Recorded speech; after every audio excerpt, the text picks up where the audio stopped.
On an ordinary morning in Whitehaven, people walk past a familiar coal mine chimney. It stands tall, weathered, and silent. They have seen it for so many years that no one stops to ask where it really leads.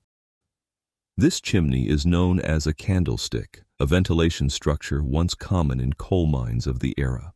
At first glance, there is nothing unusual about it. But in Whitehaven, this candlestick does not mark the end of a mine. It is almost the beginning. Beneath it runs a single tunnel known as the main road, stretching more than 6 miles beneath the seabed of the Irish Sea. Every day, hundreds of men, and even boys, entered that tunnel believing they would return the same way they came. What no one paid attention to was this: along those 6 miles, there was no second way out. The tragedy here would not come from the sea rushing in, as many might assume. It would come from the moment that single road was cut off. So why would an entire town accept a livelihood built on a place where one small mistake meant there was no way back? To understand the answer, you'll need to stay with this story to the very end. And if you're drawn to documentaries that uncover the real disasters hidden behind ordinary places, consider liking the video and subscribing to the channel for more stories like this. Whitehaven and the normalization of danger. At the turn of the 20th century, Whitehaven was a town sustained by coal. Ships moved through its harbor, neighborhoods grew around the pits, and entire families depended on a single reality: work underground. Here, coal was more than a resource. It was a livelihood, a tradition, and the reason the town existed at all. Nearly every household had someone who worked in the mines, if not a father, then a brother, an uncle, or the eldest son. Wellington Pit was a familiar name, spoken without hesitation or fear. It was not considered more dangerous than any other mine. It was simply where people went to work, and where they expected to return from at the end of each shift. At the time, the mine employed both adult men and teenage boys. Labor laws in the early 20th century allowed this, so long as the work was considered necessary and established by precedent. For many families, sending a boy into the mine was not unusual. It was how skills were learned, endurance was built, and survival in Whitehaven began. Wellington Pit operated on a large scale. 723 workers were divided into 3 rotating shifts, keeping the mine active around the clock. As one shift ended, another was already descending. The mine never slept, and in many ways, neither did the town. Its layout consisted of a main artery known as the main road, with secondary tunnels branching outward to reach the surrounding coal seams. To manage this complex underground space, the mine was divided into separate working zones, known as districts, including District 5 and District 6. Each had its own crews, routines, and responsibilities. Most miners were familiar with only a small portion of the system and trusted that the rest was being managed by others elsewhere underground. Ventilation was considered one of the mine's strengths. A massive fan, 24 feet in diameter, rotated 126 times per minute, continuously forcing air through the tunnels. With the mine reaching nearly 1,000 feet deep and stretching horizontally for miles, airflow was not a convenience, it was a necessity. Engineers were aware of the risks posed by having only a single route in and out of the mine. A second escape route had been recommended within the industry, but it was not mandatory. The cost was high, the terrain difficult, and years of uninterrupted operation suggested the existing design was sufficient. On paper, the system remained within acceptable limits. Over time, danger became routine. Miners grew accustomed to the noise, the darkness, and the sense of enclosure beneath the earth. Each uneventful day reinforced the belief that the system, while imperfect, was stable. That belief obscured a simple truth: when there is only one way out, there is no margin for error. Danger did not kill them immediately. What killed them was living with danger for too long. So when everything still appeared to be functioning as it always had, What was it that finally broke the balance in a single night? The night of May 11th, 1910. The first signs. The night shift began on the evening of May 11th, 1910, like countless others at Wellington Pit. Underground, everything followed its familiar rhythm. Lamps were lit. Tools struck stone. Crews spread out to their assigned sections, continuing work they had performed hundreds of times before. Sometime between 7:30 and 8 o'clock, an unfamiliar sound echoed through the mine. It was not sharp or sudden. It was heavy, low and slow, rolling through the tunnels like thunder trapped beneath the earth. Joe Kenmore, working alongside two other miners, immediately sensed that something was wrong. Noise was constant in a coal mine, falling rock, metal against metal, drills cutting into the walls, but this sound did not belong to any of those. It did not follow the rhythm of human labor. It did not repeat in a predictable way, and because of that, their first instinct was not to keep working, but to stop. The three men left their work area and moved toward the main road. From a distance, they could see a cloud of dust hanging in the tunnel. Its source was unclear, its scale uncertain. They tried approaching from different routes, but the closer they came, the warmer the air grew, and the smell of smoke began to appear. It was not yet a situation that demanded flight. But it was no longer a normal shift. At the same time, in another section of the mine, Jack Ware was working with a crew of 24 men. With years of experience underground, Jack noticed nothing out of the ordinary until his teenage son spoke up. The boy was the first in the group to react to the sound, and his unease was enough to draw his father's attention. Jack gathered his crew and led them toward the main road. When they reached the junction between District 5 and District 6, the two groups met. No one had new information. There was no signal from the surface, no instruction from mine management, no order to retreat, and no direction to continue. They stood there, in a space where the air was still breathable, but where conditions were clearly changing. The sound did not return to normal. Dust continued to hang in the air. The smoke was not yet thick, but it was present. At that moment, there was no disaster. Only one undeniable fact. No one truly knew what was happening. In a coal mine, sometimes the most frightening thing is not what you can see, but what you can hear. When no one gives direction, do people wait, or do they try to find their own way out? Individual decisions, and the two who escaped. At the junction between District 5 and District 6, the miners stopped. Here, the air was still breathable. A flow of air from District 6 carried a temporary sense of safety. No one panicked, no one ran.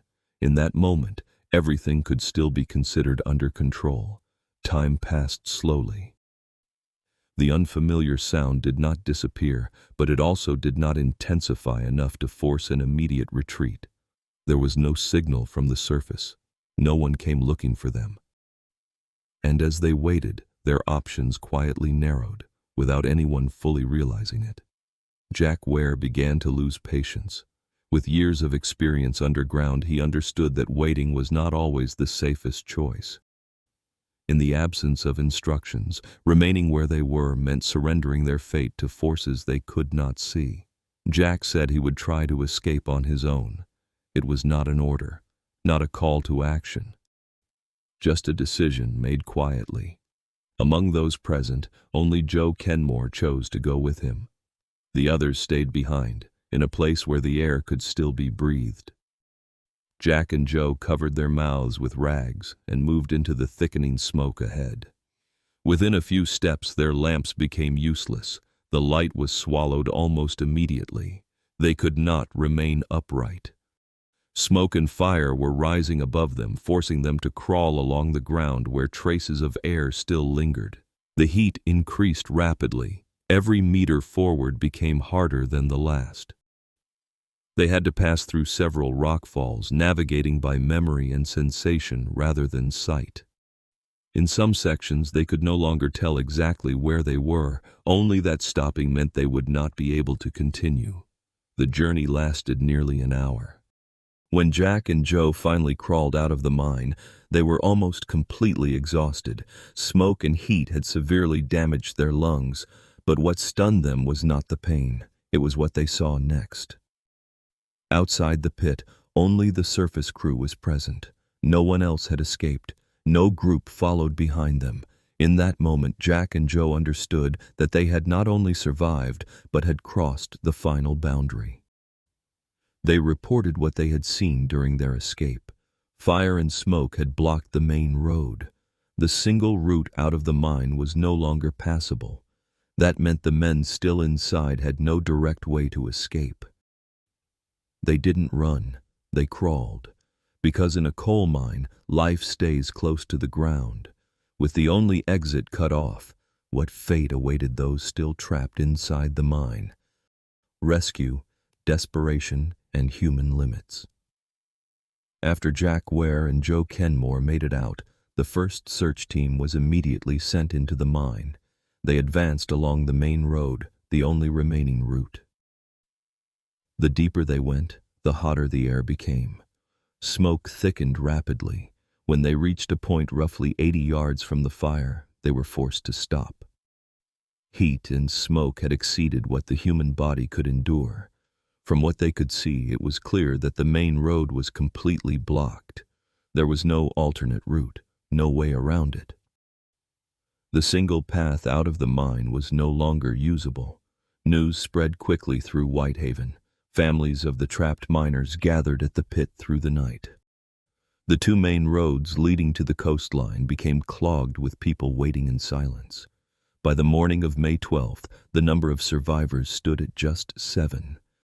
Most of the remaining men were trapped more than 3 miles from the main shaft. Rescue teams continued to attempt entry, but each effort ended the same way.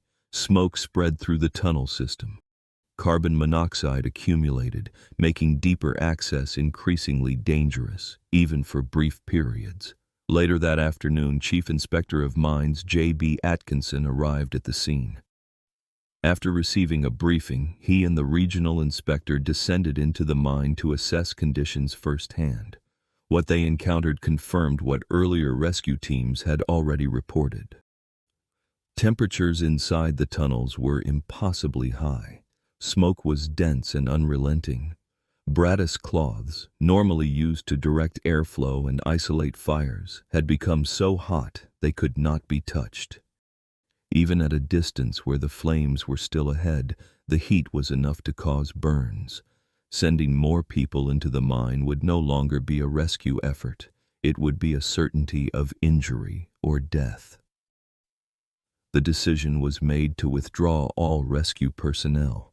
Outside, the reaction was immediate and intense. Miners and family members of those still trapped protested fiercely. Some had to be physically restrained to prevent them from entering the pit themselves, but conditions underground left no realistic alternative. Under mounting pressure from the community, a special rescue team from Ellswick was called in. They arrived with more advanced breathing apparatus, allowing them to operate for limited periods in toxic air. That night, the team entered Wellington Pit alongside inspectors and mine officials. They advanced nearly 3 miles down the main road before stopping to activate their breathing equipment. Visibility dropped to almost zero. Heat increased with every step. In some areas, metal components of their helmets became hot enough to deform. One man suffered burns simply from contact with fallen wires on the tunnel floor. When they were finally forced to turn back, there was no remaining doubt. Conditions beyond the fire could not support human life. Not because of a lack of effort, not because of hesitation, but because the limits of the human body had been reached. From that moment on, all realistic possibilities of rescue came to an end. Aftermath, final truths, and legacy. When all rescue efforts came to an end, Whitehaven did not return to normal. Nearly 3,000 miners from nearby towns gathered, demanding that the pit be reopened by any means necessary. They came without a plan. They came with hope. But underground, hope was no longer a deciding factor. To extinguish the fire, a final decision was made.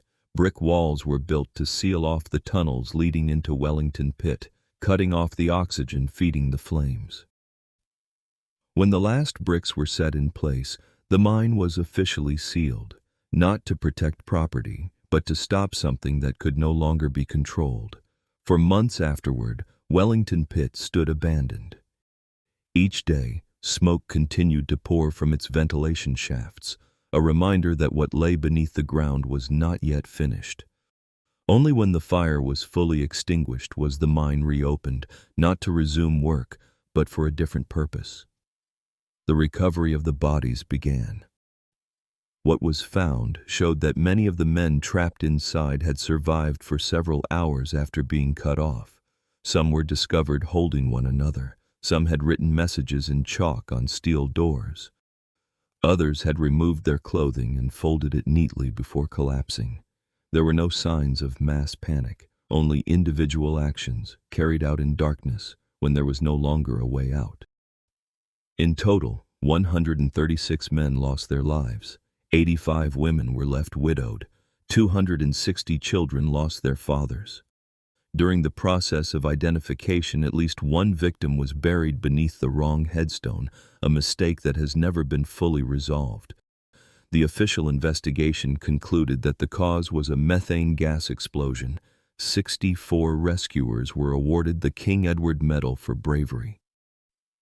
Wellington Pit came to be recognized as one of the worst mining disasters in British history. Today, the mine is no longer in operation, but its memory remains in Whitehaven, in stories passed down, in families that never returned to what they once were, and in the way people began to look differently at systems that appeared, on the surface, to be functioning normally. The mine was dug beneath the sea. But what buried the miners was not water, it was human decisions. When a system is built to operate continuously, without a secondary way out, the question no longer belongs only to the past. Today, what systems are we living with where a single failure would leave no way back? If you believe stories like this deserve to be remembered, please like the video, subscribe to the channel, and leave a comment with your thoughts. Thank you for watching. I'll see you in the next one.